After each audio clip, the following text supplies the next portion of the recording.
My girlfriend said, "You're too short for me. People stare when we're together." I replied, "I've noticed." Then I started dating her 6'2" volleyball player roommate who'd always flirted with me. Her meltdown when she had to watch us kiss goodbye every morning. Original post: I 27 male, am 5'6". Yeah, I know. Not exactly towering. Never bothered me much until Madison, 25, made it her personal crusade. We'd been together 8 months, met through a dating app where my height was clearly listed. First few months were great. Then the comments started. "Maybe don't stand so close to me in photos. Can you sit down when my friends come over? Those shoes with the thicker soles look better on you." Small digs that got progressively worse. The breaking point came 3 weeks ago at her company's summer party. I was making conversation with her colleagues when she literally stepped between us and said, "Sorry about him, he's more comfortable sitting down. Honey, why don't you find us a table?" Her coworker looked mortified. I was done pretending this was okay. The real conversation happened in the car ride home. "That was humiliating," I said. Madison shrugged.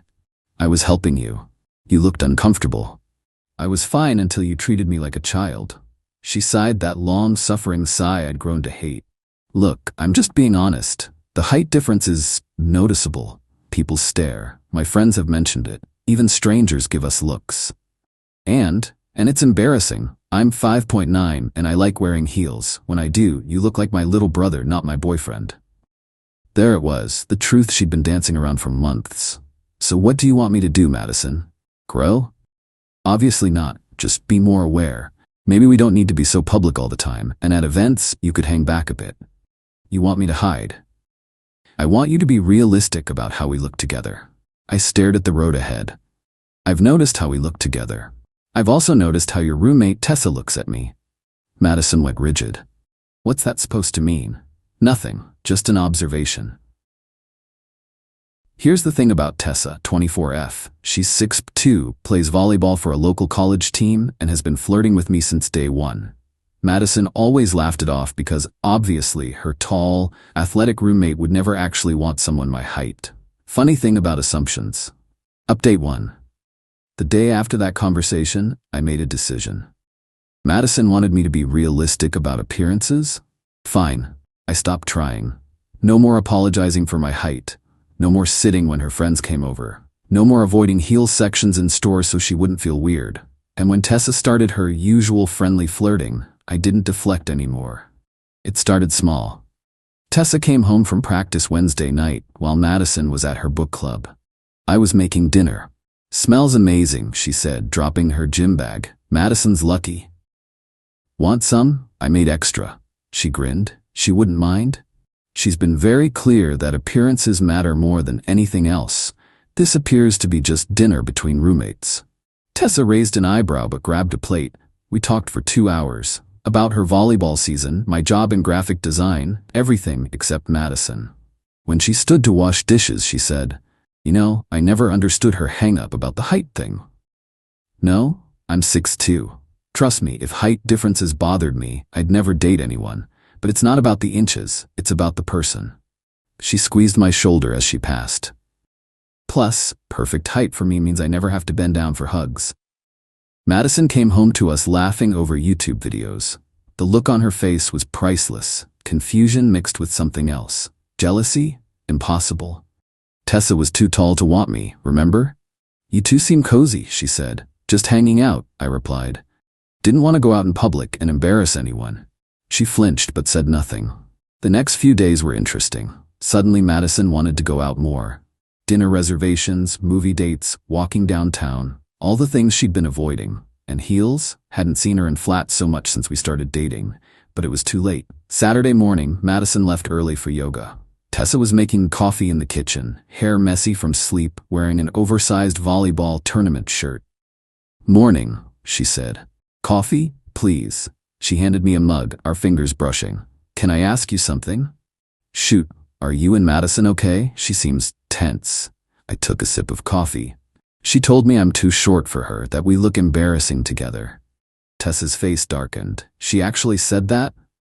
"Yeah. Suggested I should hide more in public." "That's messed up, Josh." She moved closer. "You know that's messed up, right?" I'm starting to see it. She was close enough now that I had to look up to meet her eyes.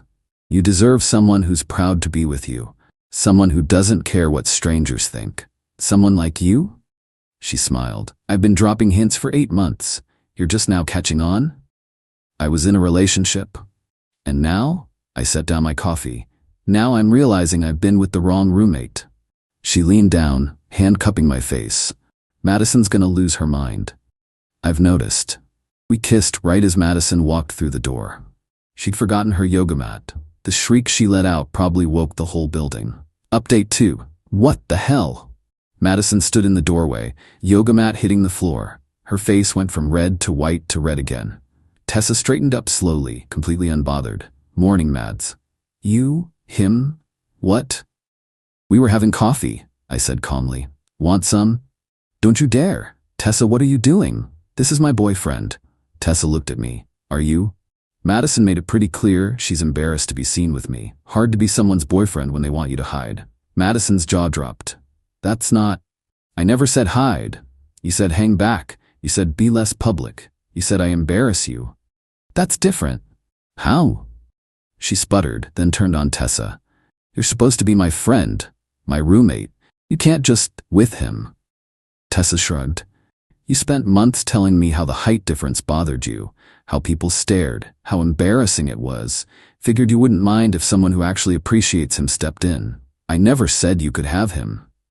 I'm not a possession, Madison, I interjected. She whirled on me. We've been together 8 months. 8 months of you being ashamed of me. I wasn't ashamed, I was just conscious of appearances. Tessa snorted. Same thing, babe. Madison looked between us, reality sinking in. This is insane. You can't be serious. Tessa, you're literally a foot taller than him. 8 inches, Tessa corrected. And yeah, I am. So what? So it looks ridiculous. Tessa's eyes narrowed. Careful, Mads. That's the guy I'm interested in. You're insulting. The next week was awkward as hell. I officially broke up with Madison that day, though she refused to accept it. She alternated between 1, crying and begging me to reconsider, 2, screaming at Tessa for betraying her, 3, suddenly being the most attentive girlfriend ever, 4, threatening to kick Tessa out. Couldn't. They were both on the lease. She started wearing flats exclusively. Kept trying to hold my hand when Tessa was around. Posted old photos of us with captions like, height doesn't matter when it's true love. Meanwhile, Tessa and I started actually dating. Openly. The first time Madison saw us getting ready to go out, Tessa in heels that made her 6'5", me at my standard 5'6", she had a meltdown. You're doing this to spite me. We're going to dinner, Tessa said, applying lipstick. Not everything's about you. You look ridiculous together. Everyone will stare. I grabbed my jacket. Good thing neither of us cares. She followed us to the door. This is insane. Josh, you complained when I mentioned the height difference, but you're fine with this? The difference isn't the problem, Madison. Your attitude about it was. We left her standing there. Update 3. 2 weeks into dating Tessa, Madison went nuclear. Started with passive-aggressive warfare. She'd leave articles about relationships with major height differences on the coffee table. Played YouTube videos about couples who look mismatched at full volume. Once, I caught her measuring the distance between the kitchen counter and upper cabinets, muttering about accessibility issues. But the real escalation came when her mom visited. Patricia was Madison 2.0, appearance-obsessed, status-conscious, and immediately horrified by the situation. So you're rebounding with Tessa? She asked me pointedly over dinner that Madison had insisted we all attend. We're dating, I confirmed. Patricia looked at her daughter with sympathy. Honey, I understand why you had concerns. The optics alone?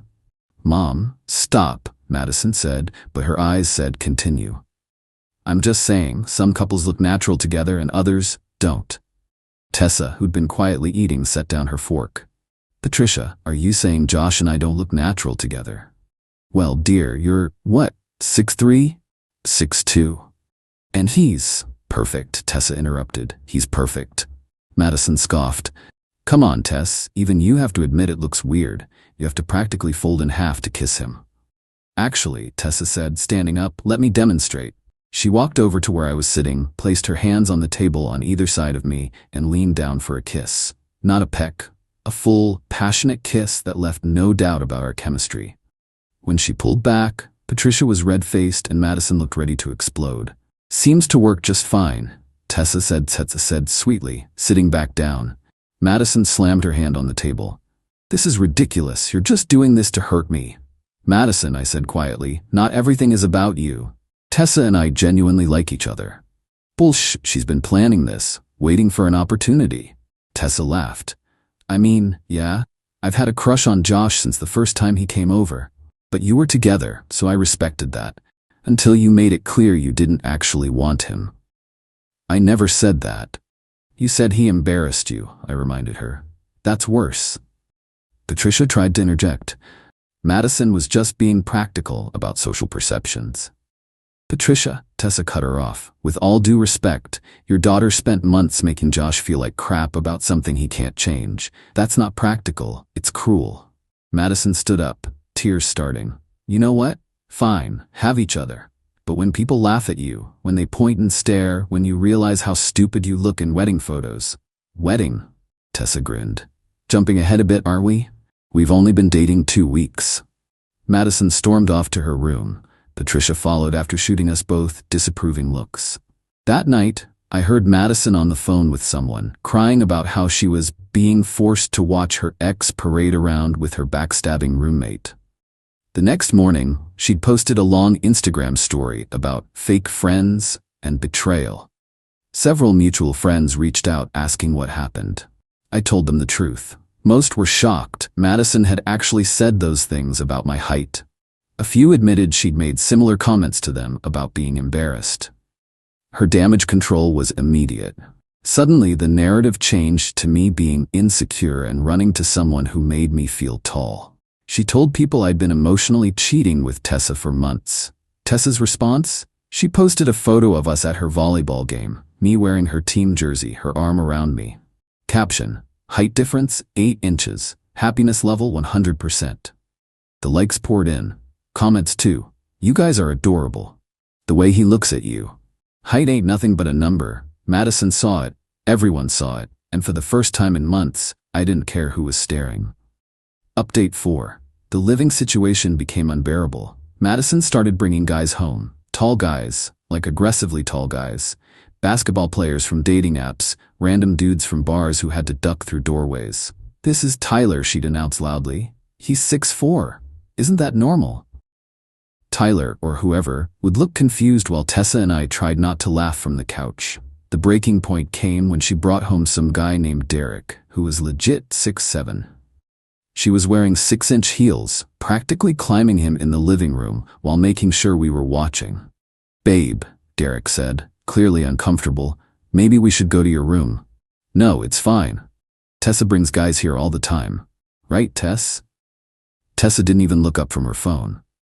"I bring Josh here because he lives here." "Temporarily," Madison snapped. "Actually, about that.